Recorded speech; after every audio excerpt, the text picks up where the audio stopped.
Welcome to today's explainer. You know, if you've ever found yourself totally dealing with burnout, stuck in that endless loop of doom scrolling, or just constantly overcommitting to projects you literally don't have time for, well, you are in exactly the right place. Today, we're looking at an ancient text, but not as some dusty, abstract philosophy. No, we're looking at it as a highly practical, surprisingly modern psychological tool. We're going to explore this concept of rajas from the Bhagavad Gita, and we'll see how understanding it can completely change the way you manage your daily energy. Our whole foundation today rests on this specific verse. Lobha pavrithidaramba karmana amashama spriha rajasa etani jayante vivride bharatashaba. In chapter 14, verse 12 of the Bhagavad Gita, Lord Krishna is essentially handing us a diagnostic manual for our own mental state. But here is the absolutely critical thing we need to remember as we unpack this. This framework is meant to be a tool for self-discovery. It is definitely not a weapon to judge your friends, your family, or your coworkers. Okay, let's dive into this. It is incredibly tempting, right? When we learn a new psychological or spiritual concept, we immediately want to start categorizing everyone around us. We use it like a magnifying glass. We think, oh, my boss is so this, or my partner is definitely that. And hey, let's be honest, they probably are. But the text explicitly warns against doing exactly this. This knowledge isn't designed to be a magnifying glass for others. It's designed to be a mirror for yourself. The question isn't, who in my life is acting like this? The real question is, what state is my own mind in right now? So, let's be honest with ourselves right now. Are you constantly restless? Do you ever feel that nagging sense of envy when you see what other people have? And maybe most importantly, do you use concepts like the ones we're about to discuss to analyze other people's flaws while completely ignoring your own? If that resonates with you, don't worry. This explainer is going to give you a very clear, actionable way out of that cycle. Here is our agenda for today's explainer. Number 1, the mirror. Number 2, the 5 signs of rajas. Number 3, from mind to action. Number 4, the daily self-check. And finally, number 5, harnessing rajas. Section 1, the mirror, not a magnifier. To use this mirror correctly, we first have to understand that our mental state is never static. It's always moving. In this framework, human nature is influenced by 3 gunas, or qualities, sattva, rajas, and tamas. You might wake up in the morning feeling super peaceful, clear, and balanced. That's sattva predominating. But by the afternoon, you might be buzzing with ambition, rushing to get things done. That's rajas activating. And by late evening, or, right after a really heavy lunch, lethargy sets in, and that's tamas taking over. Because we all experience these constant shifts throughout the day, rigid personality labels are entirely useless. The goal is simply to observe your current state, without any judgment. Section 2, the 5 signs of rajas. Recognize the symptoms. Now, what's really interesting here is the distinction between a basic desire and true greed, which is known as lobha. Basic desire just says, hey, I want this. But lobha, fueled by rajas, says, I want more and more. It's that totally insatiable need for just a little more. You get the promotion, you buy the new car, you reach the big milestone, and instead of actually feeling satisfied, the goalpost immediately shifts. If this feeling of it's never enough is dominating your mind, you are looking directly at the very first symptom of elevated rajas. The second sign is pravritti, which translates to continuous restless activity. Have you ever tried to just sit on the couch and relax on a Sunday, but you physically couldn't do it?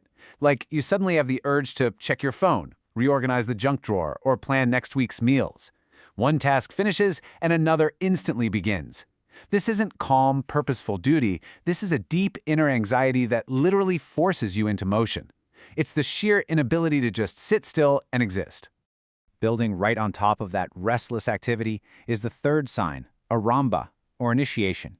This is the constant starting of new things. Now don't get me wrong, starting projects isn't inherently bad at all, but Rajasic initiation is doing way too many things at once, usually driven by a craving for prestige, recognition, or some immediate payoff.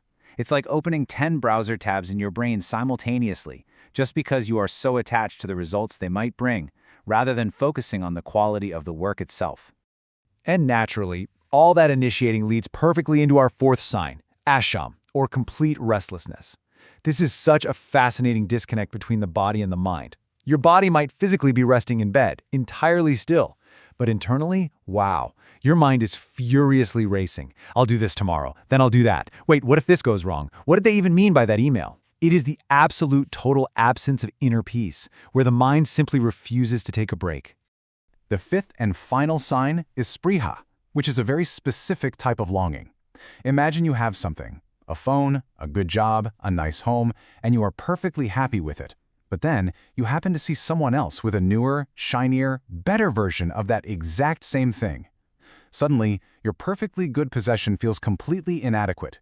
Your happiness isn't determined by what you have anymore. It's determined by comparing it to what others have.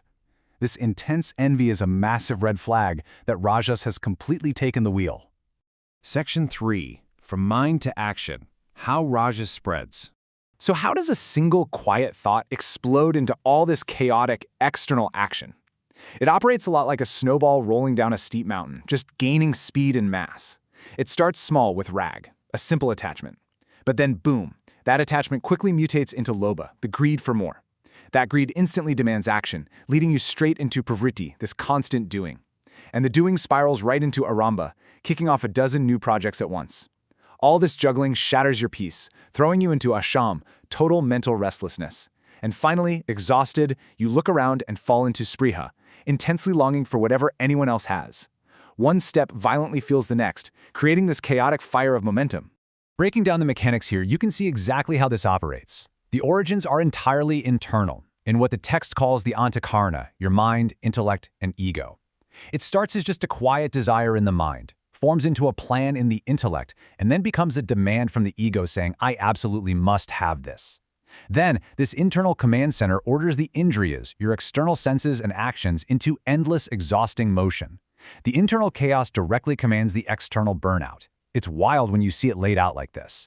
Section 4. The Daily Self-Check. Audit Your Mind.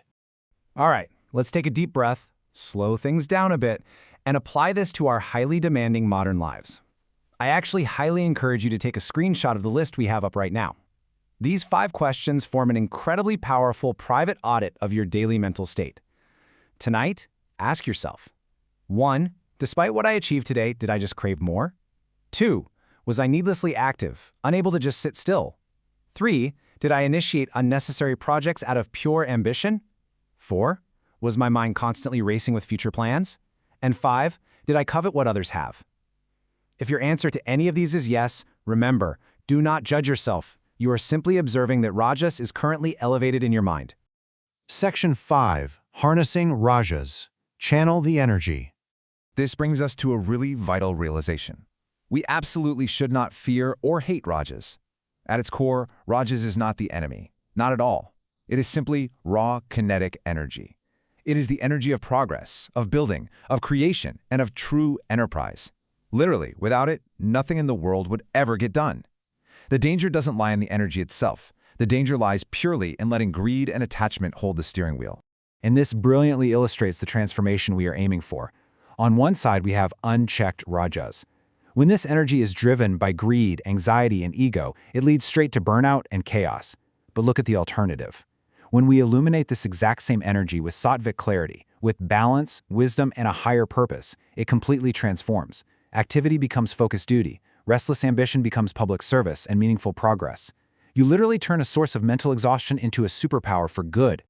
So, as we wrap up this explainer, I want to leave you with this single, profound question to carry with you today. Which guna is influencing me right now? True wisdom isn't found in looking outward and criticizing the flaws in everybody else. True wisdom is turning that mirror toward yourself, understanding the forces driving your actions, and consciously choosing to steer that incredible energy towards something genuinely meaningful. Thank you so much for learning with me today, and I challenge you to use that mirror tonight. See what it reflects.